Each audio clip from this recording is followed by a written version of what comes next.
주님의 이름으로 문안드립니다. 우분투라는 단어가 있습니다.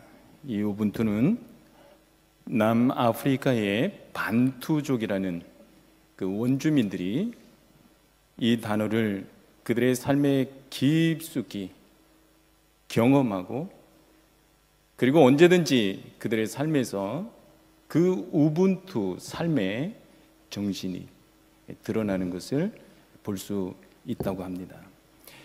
이 우분투의 의미는 그렇습니다. 당신이 있기에 내가 있다. 당신이 있기에 내가 있습니다. 이 우분투 정신이 그들의 삶의 가정 속에, 사회 속에, 온 나라 안에 그 정신이 있기에, 제 동기 선교사님이 남아프리카에서 사역을 하고 거기에서 학위를 마치고 한국으로 돌아가면서 글을 하나 썼습니다. 근데 그 글 내용 가운데 이 우분투 정신에 대해서 소개를 하고 있는데, 그 현지인들의 삶 속에 기독교 정신이 아름답게 머물러 있고 그 삶이 그들 속에 드러나 있는 것입니다. 선교를 하러 갔던 선교사가 현지인들을 보면서 마음에 큰 도전을 받아서 적어놓은 글을 제가 보았습니다. 이 우분투 정신은 이렇게 나타난다고 합니다. 어느 선교사님이 아이들을 불러 모았습니다. 그리고 아이들을 일렬로 쭉 세워놓고 저기 목표를 정하고 거기까지 달려가라. 1등 하는 사람에게 내가 선물을 줄 거야, 상을 줄 거야 했습니다. 준비 땅 했는데 안 뛰는 겁니다. 그래서 너희들 왜 안 뛰니? 그랬더니 내가 상을 받으면 제가 상을 못 받아요. 그렇게 이야기를 했다고 합니다. 이 시간에 이 우분투를 가지고 서로를 축복하는 시간을 잠깐 가졌으면 좋겠습니다. 옆에 계신 분 한번 얼굴을 좀 한번 보시겠습니까? 아름다우십니다. 그렇죠? 이 시간에 어떻게 이 우분투 정신을 가지고 축복하시냐면, 권사님, 집사님, 장로님, 아니면은 가족들이 있는 분들이 계셔요. 가족들이 있는 분은 여보, 아들아, 딸아, 그 이름을 부르면 더 좋겠습니다. 그러나 옆에 분을 보시면서 그렇게 해주시는 거예요. 아들이 있기 때문에 내가 있어. 권사님이 계시기 때문에 제가 있습니다. 장로님이 계시기 때문에 제가 있습니다. 그냥 하라는 거 아닙니다. 마음을 담아서 하시기 바랍니다. 아셨죠? 찬양 대 찬양이 얼마나 아름다운지 모르겠습니다. 첫 시간부터 막 은혜가 돼가지고요. 그 찬양에 그 은혜로운 마음을 담으면서 축복하시는 겁니다. 아셨죠? 홀로 계신 분은 누군가를 찾아가시기 바랍니다. 앞뒤로, 그렇죠? 예, 한번 하시겠습니다. 제 얼굴 바라보지 마시고 옆에 분을 보시고 하시래요. 그래도 제 얼굴을 바라보는 분이 계십니다. 예, 장로님이 계시기 때문에 제가 있습니다. 아들이 있기 때문에 내가 있어. 딸이 있기 때문에 엄마가 있는 거야. 여러분, 이 우분투 정신을 우리의 삶의 자리에서, 가정에서 그 우분투 정신을 이루어 간다면 가정은 천국으로 변할 것입니다. 교회 안에서요, 말할 것도 없습니다. 우리의 삶의 자리에서 이 우분투 정신을 마음 가운데 간직하는 것입니다. 그래서 고백하는 것입니다. 당신이 있기 때문에 내가 있어요. 한 걸음 더 나아간다면 하나님이 계시기 때문에 제가 있습니다. 아멘? 그렇습니다. 그래서 우리가 삶 가운데 하나님과의 동행을 이야기를 할 때 이 의미는, 그리고 이 복은 우리의 삶에 너무나도 강력하게 다가온다는 사실입니다. 우리는 삶의 자리에서 배우자와 동행을 합니다. 가족들과 동행을 합니다. 친구와 동행을 합니다. 제가 이 원고에다가 사업 파트너와 동행을 한다 이렇게 적어놓았다가 지웠어요. 어려운 일입니다. 그렇죠? 그러나 그 동행도 우리가 사회 속에서 생활하면서 삶의 자리에서 놓칠 수 없는 부분인 것은 분명합니다. 동행이 있습니다. 그러나 그 무엇보다도 더 중요한 동행은 하나님과의 동행일이라고 생각을 합니다. 하나님께서 지금까지 인도하셨습니다. 하나님의 인도하심, 보호하심, 그분의 간섭하심, 그분의 함께하심, 우리는 그것을 놓칠 수가 없습니다. 이 고백을 우리 마음 중심에 가지고 지금까지 살아왔다는 것, 그것이 이 자리에 있는 저와 여러분들의 고백일이라고 생각합니다. 하나님의 은혜였습니다. 하나님께서 지금까지 내 걸음을 인도하셨고 섬세하게 인도하셨고 지금에 이르게 하셨다는 사실입니다. 주님 나라에 이르는 순간까지, 주님 나라에 이르는 순간까지 이 고백을 놓치지 않고 이 고백으로 승리할 수 있기를 주님의 이름으로 축원드립니다. 하나님의 마음을 우리에게 전해주는 이사야 선지자의 말씀이 있습니다. 오직 시온이 이르기를 여호와께서 나를 버리시며 주께서 나를 잊으셨다 하였거니와 여인이 어찌 그 젖먹는 자식을 잊겠으며 자기 태에서 난 아들을 국률이 여기지 않겠느냐. 그들은 혹시 잊을지라도 나는 너를 잊지 아니할 것이라. 내가 너를 손바닥에 새겼다. 왜 손바닥에 새겼겠습니까? 손바닥에 나의 이름을 새겨놓고 늘 바라보는 것입니다. 늘 주목하시는 것입니다. 늘 그 중심을 헤아리는 것입니다. 이 하나님의 인도하심이 그리고 동행하심이 우리의 삶에 있다는 사실을 언제나 기억할 수 있기를 주님의 이름으로 축복합니다. 닐 앤더슨 목사님, 이분은 참 영적으로 이렇게 아주 놀라운 사역들을 합니다. 영적 분별력이 뛰어나신 분이세요. 내가 누구인지 이제 알았습니다. 이제 자유입니다. 하나님의 인도하심과 영적 분별력, 아주 많은 책들을 써서 그 책들을 통해서 영적으로 깨어나서 하나님을 향하여 나아가고 힘있게 그 걸음을 들이는 사람들, 아주 즐겨하는, 읽는 책입니다. 그 책 가운데 제가 이런 내용의 글을 발견을 했습니다. 우리가 지금 숨을 헐떡거리며 간신히 인생길을 걸어가고 있는 자신의 모습을 바라보고 있다면 우리는 지금 하나님과 동행하고 있지 못하고 있는 것입니다. 정확한 진단이라고 생각을 합니다. 우리는 어떻습니까?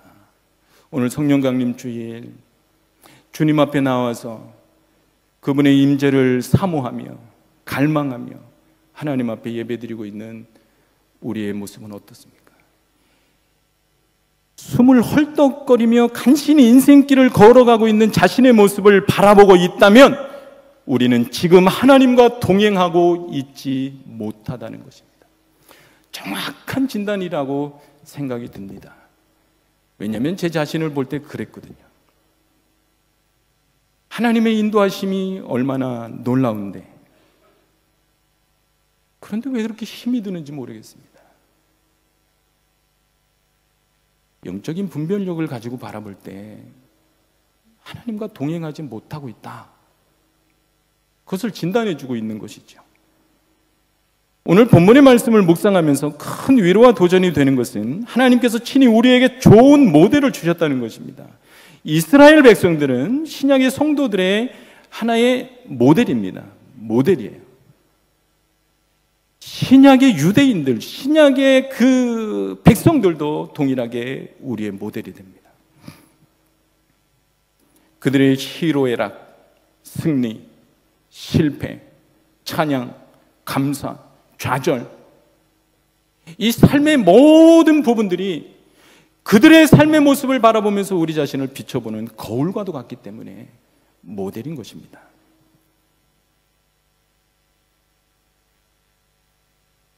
오늘 그래서 이 말씀을 바라보면서 이스라엘 백성들의 모습을 아주 섬세하게 들여다보면 그 자체에서 우리에게 주시는 은혜가 너무나도 크다는 사실입니다. 하나님의 인도하심과 보호하심, 동행하심, 이것이 아주 완벽했다는 것이죠. as perfecto, 완벽한 것입니다. 완벽한 것. 오늘 읽은 말씀 가운데 보면은 구름 기둥이, 불 기둥이 성막 위에 머물렀습니다. 하나님의 임재를 아주 명확하게 시사해주고 있는 말씀입니다. 그런데 주어지는 말씀 가운데 항상 그러했다, 그렇게 표현을 하고 있습니다. 항상 그랬다, 항상 완벽한 것입니다. 제가 오늘 아침에 교회를 향해 오면서 하늘에 구름이 자욱하게 아주 너무 아름답게 이렇게 구름이 드리워진 것을 보았습니다. 그 구름 사이로 햇빛이 쫙 내리쬐는데요, 이 햇살이 이렇게 구름 사이로 이렇게 내리쬐면서 이렇게 비춰지는 그것을 바라보면서 아름답다, 이 생각을 하고 이렇게 왔습니다. 구름 기둥이 덮였습니다. 밤에는 불 기둥이었습니다. 이스라엘의 팔레스틴의 그 광야를 가본 분들은 이 하나님의 인도하심이, 하나님의 보호하심이 얼마나 엄청났다는 사실을 깊이 고백을 합니다. 저는 아직 가보지 못했지만 소원함이 있습니다. 하나님, 저도 언제 가보고 싶습니다. 구름이 없으면 죽습니다. 불기둥이 없으면 또한 죽습니다. 그거는 명확한 거라고 합니다. 명확한 것입니다.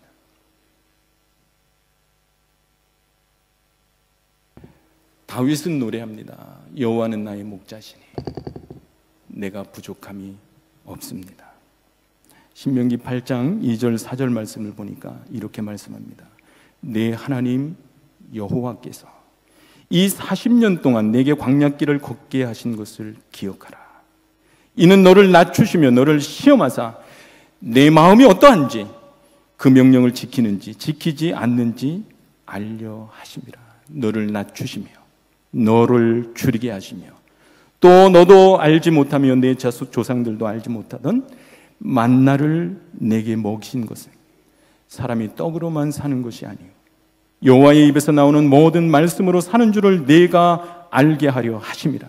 이 40년 동안 내 의복이 헤어지지 아니하였고 내 발이 부르트지 아니했다.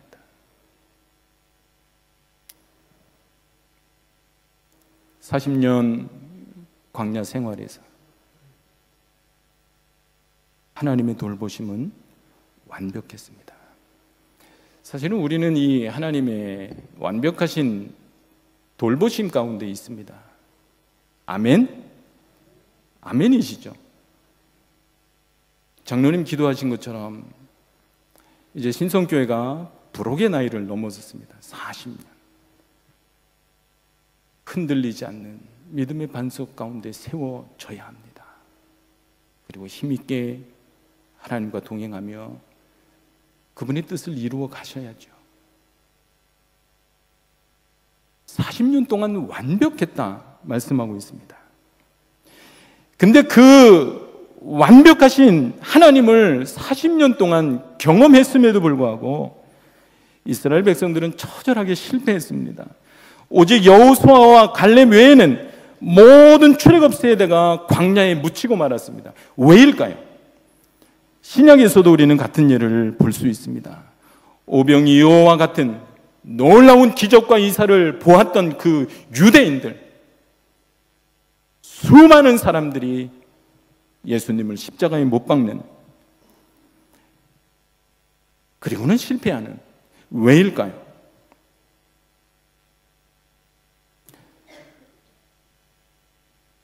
신구약에 나타난 하나님의 백성들처럼 완벽한 하나님의 인도하심을 우리 또한 경험하고 있습니다. 저는 이 아침에 하나님과 아름다운 동행을 합시다 하는 그 말씀을 전하고 싶습니다. 이것이 하나님 아버지의 마음이시기 때문에 그렇습니다. 신구약의 이스라엘 백성들처럼 실패하지 말자 하는 것입니다. 실패하지 말고 끝까지 하나님과 동행하는, 얼마나 아름다운 삶이겠습니까? 본문의 위치를 보면은요, 참 놀라운 사실을 이렇게 보게 됩니다. 출애굽기 40장에 보면은 성막이 완성이 됩니다. 그리고 하나님의 임재가 확연하게 구름 가운데 동일하게 나타나요. 오늘 본문의 말씀처럼 나타납니다. 그리고 레위기를 통해서 하나님을 어떻게 예배하는지를 말씀을 하시고요. 그리고 민수기에서는 20세 이상 전쟁에 나갈 수 있는 사람들을 헤아렸습니다. 60만이 넘었습니다. 이스라엘 백성들이 추정해서 200만이 넘었다 얘기를 합니다. 그 수많은 사람들.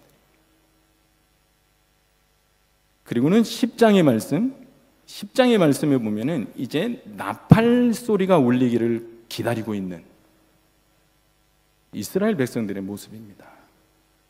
그런데 9장의 말씀에서 유월절을 지키고, 그리고 오늘 읽은 말씀 23절의 말씀까지 쭉 읽어보면 더 명확하게 그 본문의 위치를 저희가 알 수가 있습니다. 전쟁을 준비하고 있습니다. 이스라엘 백성들이. 오늘 우리가 이 땅을 살아가면서 우리에게도 매일매일 전쟁과 같은 아주 정말 처절하고, 그리고 정신을 바짝 차리지 않으면 살아갈 수 없는 그 삶 가운데 우리가 놓여 있음은 너무나도 분명한 사실입니다. 내 속에 전쟁이 있습니다. 왠지 모르게 더 사랑하고 아껴주어야 할 가정 속에 전쟁이 있어요.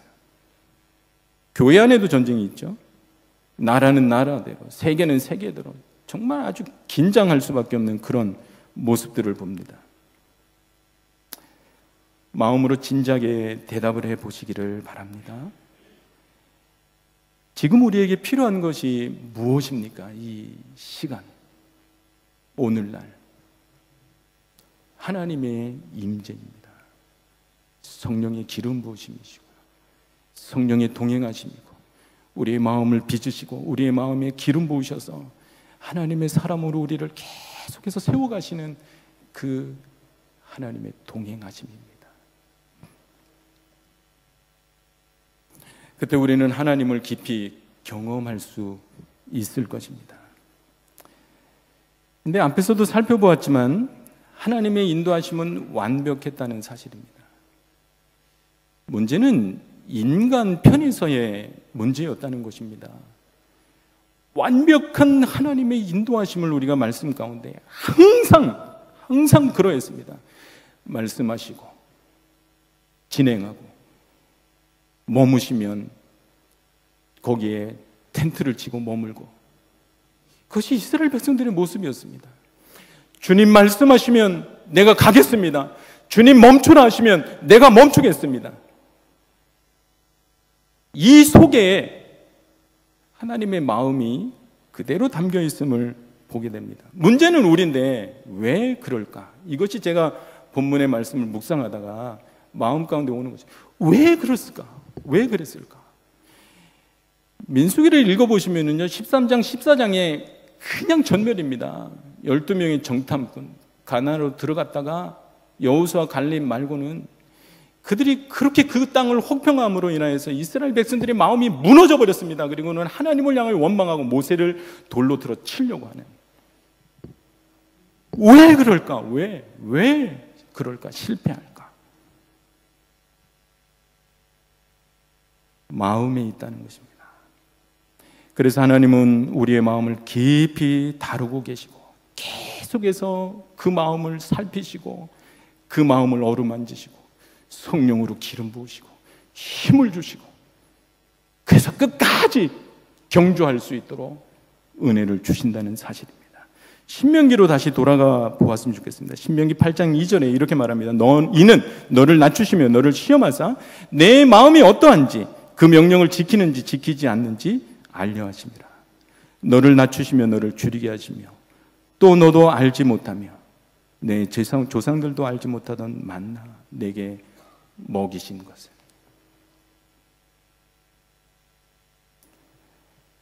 마음을 깊이 들여다볼 때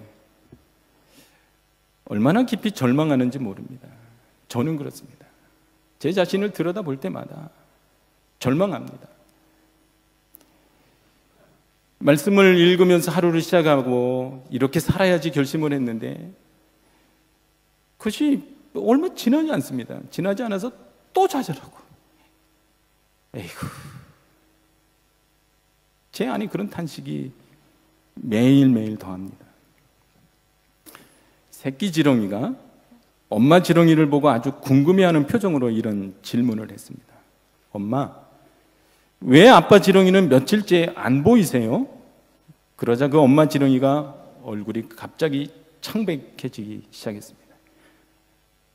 아들 지렁이를 향해서 금방 표정을 바꾸고 이렇게 말했다는 거예요.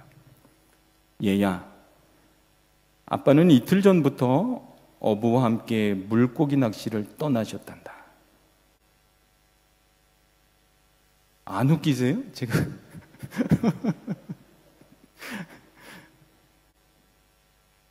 참 이 엄마 지렁이의 그 마음이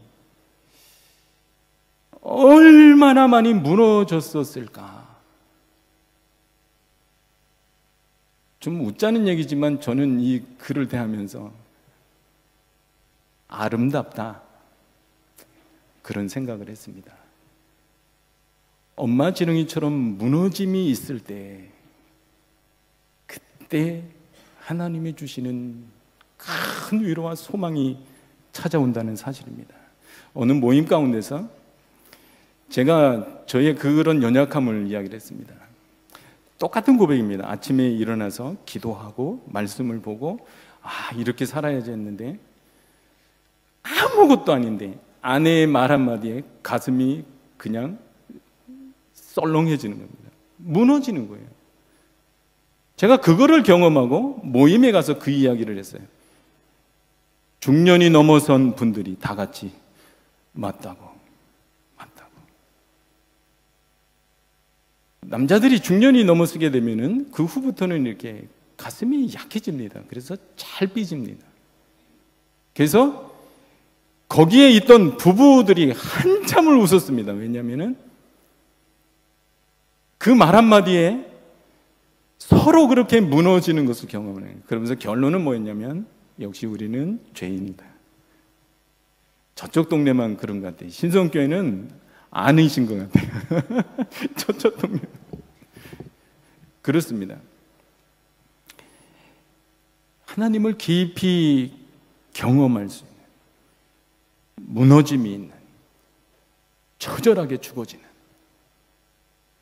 그런 은혜를 주님은 원하십니다. 왜 그러시냐면요, 이 말씀을 이렇게 좀 살펴보시면은, 제가 그래서 이 말씀을 아주 계속 이렇게 보았습니다. 여호와의 명령을 따라 행진하였고 여호와의 명령을 따라 진을 쳤으며 구름이 성막 위에 머무는 동안 그들은 머물렀고 성막 위에 머무는 날이, 여기서부터 재밌습니다. 머무는 날이 오래일 때에는 머물렀습니다. 그런데 재미있는 것은요, 이렇게 살펴보시면은 반나절 구름이 머물렀다가 뜹니다. 어느 날은 하루 동안 머물렀다가 뜹니다. 어느 날은 이틀, 그 다음에 한 달, 1년. 왜 그랬을까요? 하나님의 마음입니다. 이 백성을 하나님과 함께 동행하는 그런 마음으로 빚으시는 하나님의 은혜고 기다림이라는 사실을 우리는 놓쳐서는 안 됩니다. 이런 하나님을 깊이 경험하는 매일매일의 삶이 되시기를 주님의 이름으로 축복합니다. 우리의 마음이 무너질 때, 하나님이 우리의 마음을 다듬으실 때, 하나님이 우리의 마음을 주무르실 때, 다루실 때, 그때 주시는 축복이 두 가지가 있습니다. 첫 번째 축복은 무엇이냐면 자녀됨의 축복입니다. 자녀됨의 축복. 이 자녀됨의 축복을 우리가 경험합니다. 하나님이 주시는 축복을, 권세를 날마다 누리면서 합니다. 그래서 우리는 매일매일 우리의 정체성을 확인해야 될 필요가 있습니다. 내가 누구인가? 나의 이덴티티가 무엇인가? 그래서 하나님 앞에서 매일매일 나를 돌아보고 하나님 앞에서 내 존재를, 내가 어떻게 살아야 되는 존재인지를, 내게 어떤 권세를 주셨는지를, 그리고 내가 어떻게 하나님 앞에 살아가야 되는지를, 성령님께서 우리를 도우신다 말씀하고 있습니다. 자녀됨의 축복은 한순간 우리에게 임합니다. 예수 그리스도를 만나고 내 마음의 문을 열고 그분을 영접할 때 하나님이 주시는 권세를 인하여서 우리는 자녀됨의 복을 삶 가운데 누리면서 삽니다. 이것을 이스라엘 백성들도 철저히 경험했습니다. 유월절이 바로 그것입니다. 유월절 사건을 통해서 어떤 백성인지, 하나님이 죽음에서 어떻게 건지셨는지를, 어린 양의 피, 믿음으로 예수 그리스도의 십자가를 바라보게 하시고 그것을 마음속에 고백함으로 인해서 하나님의 자녀됨의 그 축복을 누리면서 살고 있다는 사실입니다. 우리는 이것을 확신해야 돼요. 이것을 구원의 확신이라고 이야기를 합니다. 이것이 흔들릴 때 하나님과 동행할 수 없습니다. 왜냐하면 내가 고백하고 있는 그분이 누구신지를 우리가 잊고 있기 때문에, 그리고 내가 누구인지를 잊을 때 동행할 수 없습니다. 그래서 하나님은 계속 기억해라. 내가 누구인지를 확인하고 너의 앞길에 어떤 것이 있는지를 확인하고 그것을 계속해서 묵상하고 생각해라 말씀하고 있는 것을 봅니다. 사도 바울은 디도서 2장 14절에서 이렇게 말씀합니다. 그가 우리를 대신하여 자신을 주심은 모든 불법에서 우리를 속량하시고 우리를 깨끗하게 하사 선한 일을 열심히 하는 자기 백성이 되게 하려 하십니다. 하나님이 우리를 다루실 때, 우리가 하나님 앞에 무너질 때 주시는 두 번째 축복은 바로 빚어짐의 축복입니다. 이 일에도 성령님께서는 아주 깊이 간섭하십니다. 세밀하게, 세심하시게. 자녀됨의 축복이 즉시 임하는 축복이라면 빚어짐은 점진적으로, 지속적으로 하나님 나라에 이르는 그 순간까지 놓쳐서는 안 되는, 그래서 깨어 있어야만 하는, 하나님이 이거는 확 주시는 것이 아니라 조금씩 열어주셔서 풍성하게 하십니다. 그래서 그 가운데 하나님과 동행하게, 이 가운데 우리는 철저하게 빚어져야 한다는 사실입니다. 내가 죽어질 때 제가 그것을 많이 느끼거든요. 죽어지면 살 수 있는데 그것은 가정에서 그렇더라고요. 그리고 어떤 상황 속에서도 자기 애, 자기 그 연민, 자기 때로는 실망, 비하 중심에 자기가 있어서 거기에서 문제가 일어나는 거죠. 특별히 마음의 훈련, 빚어지는, 이것은 계속해서 되어져야 한다는 거죠. 그래서 자기를 사랑하는 것이 아니라 하나님을 사랑하고, 하나님을 사랑하고, 하나님이 사랑하라고 맡겨주신 사람들을 사랑하고, 그래서 옆에 계신 권사님이 계시기 때문에 제가 있습니다. 그 고백이 우리 속에서 진심으로 들어질 수 있는, 이것은 매일매일 우리의 삶 가운데 그것이 나타나야 한다는 것을 우리가 압니다.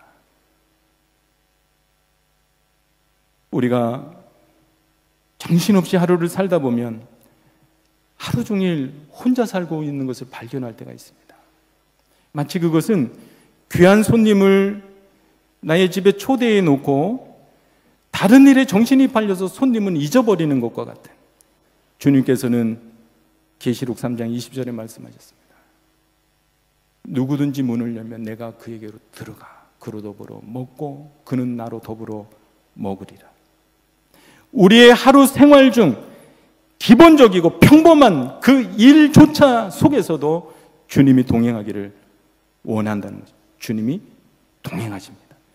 예배드리고 기도하고 찬양하고 말씀 묵상하는 그런 일에만 주님이 함께하는 것이 아니라 우리의 삶의 주인으로 인정받는 그 순간, 그리고 하나님 나라에 이르는 순간까지 주님은 동행하십니다. 우리가 자꾸 잊어버리게 된다는 것입니다. 그러나 주님의 구원의 능력을 날마다 경험하고 주님이 우리와 함께 매일매일 동행할 때 어느 순간 죄의 권세를 이길 수 있는 힘을 얻게 되고요, 사탄의 속임수가 있을 때도 그것을 발견할 수 있게 되고, 그리고 전에 보이지 않던 하나님의 손길이 보이는 것입니다. 어떤 어려움이 오더라도 그 속에서 하나님의 임재를 발견하는 것입니다. 영원한 하나님의 나라가 믿어집니다. 하나님과 매일매일 동행하게 될 때 진짜 믿음으로 사는 것이 이거구나. 하나님 감사합니다. 은혜로 나를 빚으시니 감사합니다. 그 고백이 우리 속에 있습니다.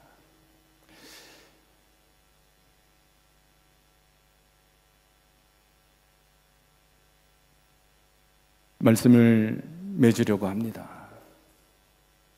우리의 경주는 끝까지입니다. 끝까지. 하나님 나라에서 눈을 뜨는 순간까지. 사도 바울이 그런 자세로 경주했습니다. 사도 바울은 이렇게 말합니다. 나는 복음에 참여하기를 원한다. 스페니시 성경에 이 복음을 이렇게 옮겨 놨습니다. Para participar de sus frutos. 열매에 참여하기를 원한다. 열매를 위해서 무던히로 애를 썼는데 그 열매와 상관없는 마지막이 된다면 얼마나 원통한 일이겠습니까? 그래서 그 복음에 참여하기 위해서 자신을 처복종시키고 운동장을 달리는, 그래서 상을 받기 위해서 정말 몸부림치면서 하나님 앞에 나아가는 경주자의 자세를 놓치지 않았다는 사실입니다.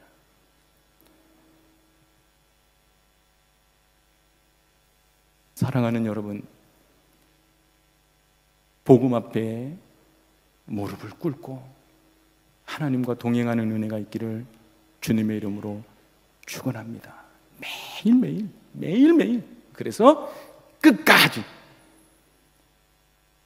참된 생명의 근원에서 나오는 그분의 성령, 그 능력을 힘입고 어떤 어려움 가운데 있더라도 과정입니다. 그 과정을 믿음으로 감당할 수 있기를 원합니다. 그래서 하나님과 동행하게 될 때 자녀됨의 축복이 있습니다. 빚어짐의 축복이 있습니다. 하나님의 형상으로 빚어지고 신의 성품에 참여하는 그 은혜가 우리 신성교회 모든 분들 한 분 한 분의 삶 가운데 가득하시기를 주님의 이름으로 축복합니다. 존귀하신 하나님, 주님의 은혜를 감사합니다. 구름기둥과 불기둥으로 인도하시는 하나님, 완벽하신 동행으로 저희와 함께 하시는 하나님, 오늘 이 시간에도 성령으로 우리를 빚으실 뿐만 아니라 하나님의 자녀의 권세를 붙들고 주님과 동행케 하심을 감사합니다.